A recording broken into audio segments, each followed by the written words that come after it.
Selamat berjumpa lagi pada Mari Belajar Fisika pada video pembelajaran kita yang ke-10 bersama dengan kelas 11 MIA dan kelas 11 I1 dengan saya Anastasia Endah. Sebelum kita lanjutkan pada materi kita, pertemuan yang lalu kita sudah belajar tentang pemuaian. Nah, sekarang kita akan belajar tentang kalor dan perpindahan kalor. Nah, sebelum kita lanjut, bagaimana dengan kabar kalian? Semoga kita semua selalu dalam keadaan sehat, tidak kurang suatu apa, selalu dalam lindungan Tuhan Yang Maha Esa. Ya. Baik, kita lanjut. Pertama, kita pelajari tentang kalor. Nah, kalor itu apa? Ya, kalor adalah energi panas yang dapat berpindah dari suhu tinggi ke suhu yang lebih rendah. Sedangkan 1 kalori adalah kalori yang dibutuhkan oleh 1 gram air untuk menaikkan suhunya sebesar 1 derajat Celcius. Nah, ini konversi 1 kalori itu besarnya sama dengan 4,2 Joule. Nah, terus bagaimana kalau sekarang dibalik? 1 Joule ada berapa kalori, Bu? Nah, 1 Joule itu ada 0,24 kalori. Ini berasal dari 1 dibagi 4,2. Ya. Gitu. Kita lanjut dengan persamaannya. Bagaimana persamaannya? Nah, persamaannya adalah Q sama dengan M kali C kali delta T. Nah, gitu ya. Apa Q? Q itu adalah energi kalor, M itu massa, C itu kalor jenis, dan delta T itu adalah kenaikan suhu ya. Lebih tepatnya perubahan suhu. Gitu ya. Baik, kita lanjut.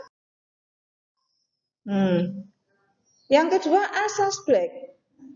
Asas Black itu membahas tentang apa? Nah, asas Black itu menjelaskan bahwa kalor yang dilepaskan oleh sebuah benda sama dengan kalor yang diterima atau diserap oleh benda lain. Nah, perumusannya nih, kalor yang dilepas sama dengan kalor yang diserap.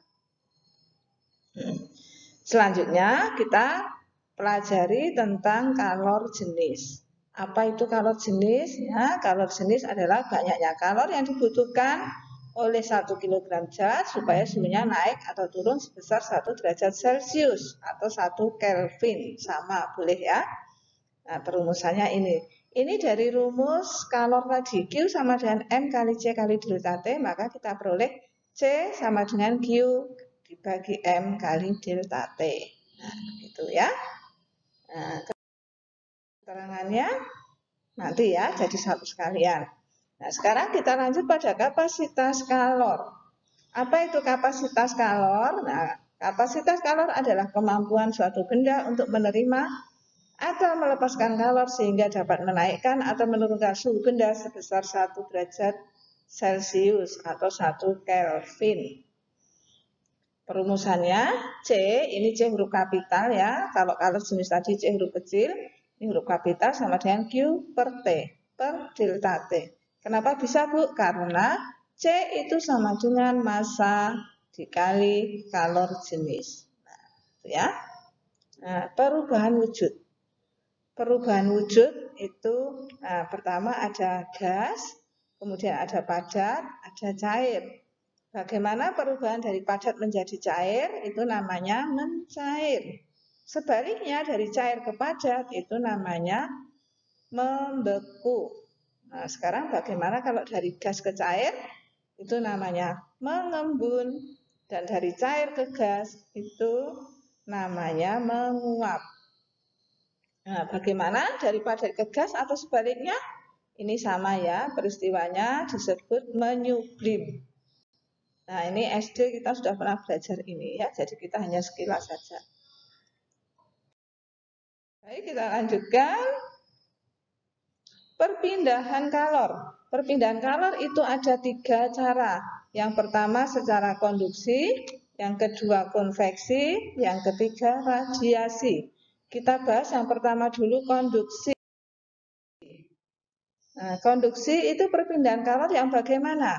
Konduksi adalah proses perpindahan kalor tanpa diikuti oleh partikel-partikel penghantarnya atau mediumnya. Jadi mediumnya tidak ikut berpindah. Contohnya ini logam kita pegang kemudian salah satu ujungnya dipanasi dengan lilin. Maka panas yang diterima oleh logam ini akan merambat ke arah sini. Nah, itu namanya konduksi. Ya. Nah, besar laju perpindahan kalornya itu ini H sama dengan Q per T.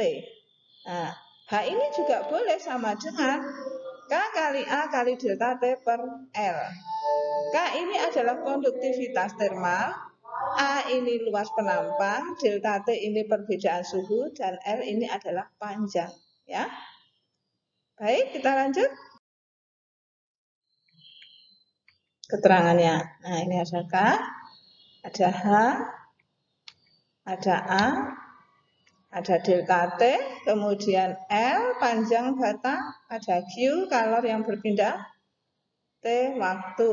Nah, gitu ya. Baik, kita lanjut. Perpindahan kalor yang kedua, konveksi. Konveksi itu perpindahan kalor yang bagaimana? Ya, proses perpindahan kalor dengan disertai perpindahan partikel-partikel penghantarnya. Nah, nih.